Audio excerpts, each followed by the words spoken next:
You were on your way home when you died. Nothing particularly remarkable, but fatal nonetheless. A car crash on the motorway. The man opposite me says matter-of-factly. He doesn't turn to look at me, but continues to stare at the wall in front of us, where pictures are being projected. Who are you? Where am I say.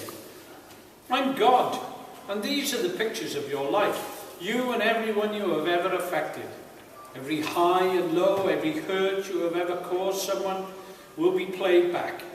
Every triumph, every tear, all of your memories.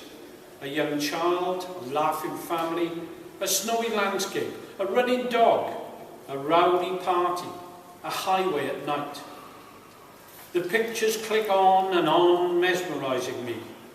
The last picture is of me, dead in my coffin, my eyes glassy and my body stiff. I realise I cannot move, cannot turn my head, and then it all becomes clear. The wall has become a mirror.